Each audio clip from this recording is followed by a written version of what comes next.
Well, September's AFib Awareness Month, and to tell us more about this condition, we've got the Chief of the Division of Cardiology at Mercy Health St. Rita's, Dr. Baki, with us, and thanks for joining us. Yeah, absolutely. Thank you for having me. Okay, so first of all, what is AFib? Tell us about this. Yeah, it's actually a very common rhythm. A lot of people have AFib. This is not an uncommon entity. It's the the top chamber of the heart.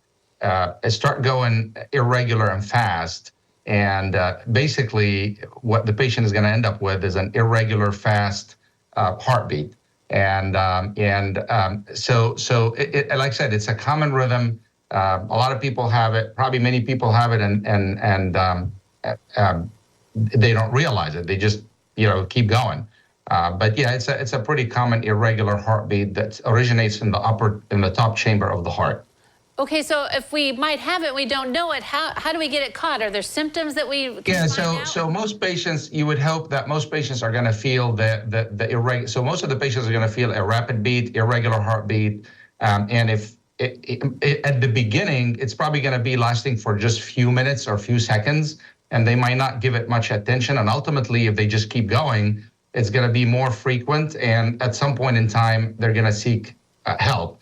Now, if they don't feel the irregular heartbeat, which is the less common, they're going to have other symptoms. They're going to be short of breath. They're going to have dizziness, lightheadedness. They're going to feel excessive fatigue. So not every patient is going to be able to tell that their heart is going fast. And in the very, very rare case, some patients are discovered incidentally. They're going for the regular check. And those patients usually have had it for a while, and they just didn't bother. And they get to a point where they're adjusted, and they go in for their visit, and their doctor do an EKG and say, oh, okay, you're in AFib. This is not a common scenario, but that could still happen as well. But the majority of the patients are going to feel an irregular, rapid heartbeat that should that should make them seek attention or help or ask their doctor. Okay, so what help is available then? What do you do when someone comes to you with AFib? A lot of things. So AFib is such a wide range of treatment is available. Most of the patients are going to start with a simple medication. And so we start that way. And then you go from there, depending on how the patient responds. You could shock the heart back to rhythm. You can shock it more than once.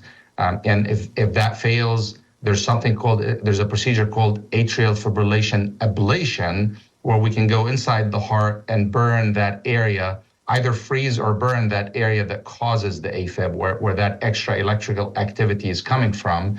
And obviously all of that is available at St. Rita's. So we pretty much provide this entire service, all the way from medication to shocking to ablation. And ultimately, a very rare number of patients might even end up with a pacemaker.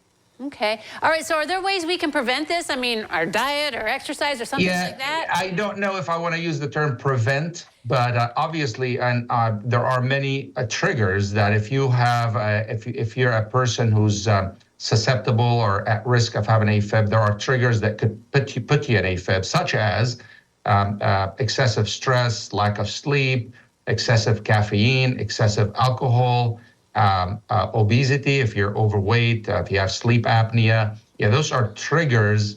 So I'd like to use it to differentiate between causing AFib versus triggering AFib. Because at the end of the day, AFib is an extra electrical activity that's up in the upper chamber that exists.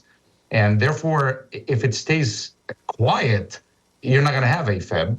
And therefore, those things that I mentioned are triggers that could put you in atrial fibrillation. So yeah, there are definitely things to look for and to try to avoid. All right. But the good thing is that you guys can treat us and we can go back to normal life, so to speak, right? Most of the patients were able to get them to as close to normal life as possible. And like I said, it's a very common rhythm. I got multiple of my family members that have AFib that I take care of. So it's a pretty common rhythm. All right. Well, great stuff to learn. Thank you very much for joining us. Yeah, absolutely. Anytime. Thank you. All right. Don't go away. Noon Edition continues in a moment.